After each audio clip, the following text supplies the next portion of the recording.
If you're building a sustainable business, then here are steps you need to follow.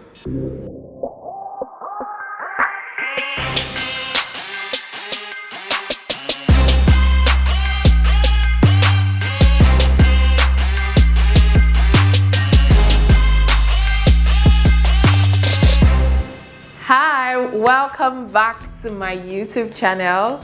Please do not forget to subscribe, like, and share. Now let's get right to it. We're going to be talking about creating a sustainable workflow for a creative business. First things first, what is a sustainable workflow? I would personally define this as a system, a workflow that helps you deliver quality work and ensures that you're not burning out constantly, or you're not missing deadlines, or you're not doing everything yourself. Now, in the creative industry, we need to understand that we're creating businesses.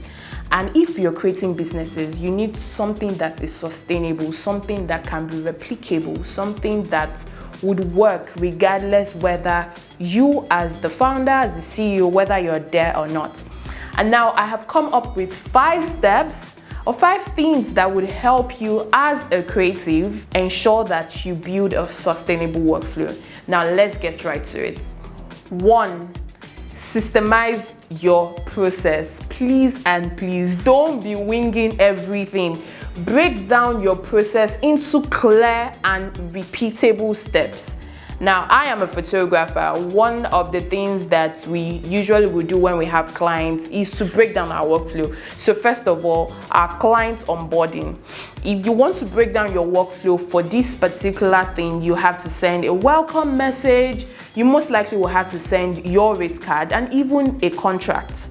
Now, after you've done your client onboarding, your client has paid, you want to do a pre-production, you want to share your mood board, you want to share, maybe you want to do a location scouting and all. Now that is client onboarding, that is pre-production. Then there's also execution. You have to plan, you have to prepare. What are the things you need to pack for your shoots? What are the things that needs to be ready? Do your client needs to be there before 2 hours before the time? All these things need to be stated. Another thing as a photographer is most likely post-production. Now, do you want to edit 2 days after your clients, after you have shot it? Do you want to give 1 week after which? Do you want to review multiple times with your clients and all? Lastly, as a photographer for us is follow-up. So you want to get feedback, you want to get reviews, you want to get testimonials and all. Majorly, when systemizing your workflow, you need to think of every single thing as you are not there. So I always look at this as I always try to have templates for everything, right? When a client reaches out to us, what is the template we're going to be sending to them? So you can systemize it so you're not always having to draft every single thing at every time. For your client onboarding, for your processes, for your reviewing, for your thank you messages, these things can be systemized so that your workflow is better, faster, and even automated. So first thing, systemize your workflow. To build a sustainable workflow, you have to manage your time. I would always say time management is always equals to stress management. Now, some things that you will have to help with your time is to use tools. The world is evolving, creative one. The world is evolving. Don't be at the back end. Use tools. Use Trello, use Notion, depending on what you want to do exactly. Use Google Calendar. Don't mix up your bookings. Don't have more than 1 or 2 bookings, depending on your team capacity in a day, just so that you're not having to explain to client and you don't seem unprofessional, right? Also, time management, batch your work. If you are working alone right now, if you're the photographer, the editor, the client success, everything right now, you can batch your work. Some days can be set aside for shooting. Some days in particular can be set aside for editing. Some days in particular can also be set aside for reaching out to your client for feedback and all. This way, you are both doing admin work and you're doing creative work. You are managing your time well and you're not getting tired and burnt out easily. Also, concerning managing your time, you want to give enough time in between shooting and deliverables. This would help build expectations, especially for clients. Now, I understand that sometimes a lot of things might not work. While I'm shooting this video from Nigeria, so a lot of things might not work. But it's very important that you communicate with your clients for these challenges. Do not wait for your client to have to reach out to you and all. So please give buffer time for your deliverables. Again, time management is equals to stress management. Another way to build a sustainable workflow as a creative business is to create clear boundaries and structure with clients. Now, we all know that especially Nigerian clients, they like last minute edits. You would have sent them their pictures a week before their birthday, and then 2 days or a day before their birthday, they want this edited, they want this work done and all. So you need to actually create clear, emphasis on clear. You need to create clear boundaries and structures with clients. Now, how can you do this? You can one way is to set clear timelines on your contract.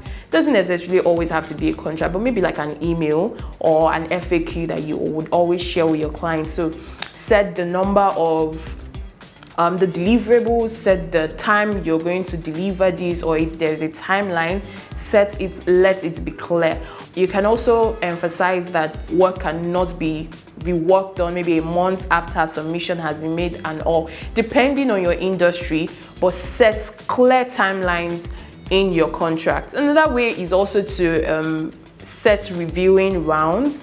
As creatives, our work is dependent on the content that we share, and also sometimes clients or people would love that things are reviewed, like I mentioned, 2 months after it has been submitted. If clear information or clear communication is given in your contract, this would help with your workflow. Also, if you need to charge extra for urgent jobs, hello, where are you? I need you to be here in 2 minutes, in 1 minute, and or if you need to charge extra for urgent jobs, do not just assume that people are going to know that, oh, you just called me today, so you need to pay me urgently and all, right? You need to state these things out. Most importantly, everything you're going to be doing, please don't let it be they say, or I heard. Ensure that these things are written out. I will not clearly always advise WhatsApp because messages can be wiped out or people can now delete it, but I would definitely advise that emails are sent, especially when a conversation is done, especially in-house. What we do is during our consultation call, after the consultation call has happened, we would send you a revised version of all what has been mentioned for you to approve, so that nobody's saying, oh, I said this, you didn't say that, and also. So ensure that you create clear boundaries and structures with clients.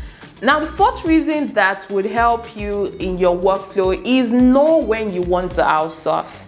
Now, I'm going to speak on this, especially from a one-man business in the creative industry. Most creatives, they do everything themselves. They are the photographer, the graphic designer, the social media manager, the editor, the client success, they are everything.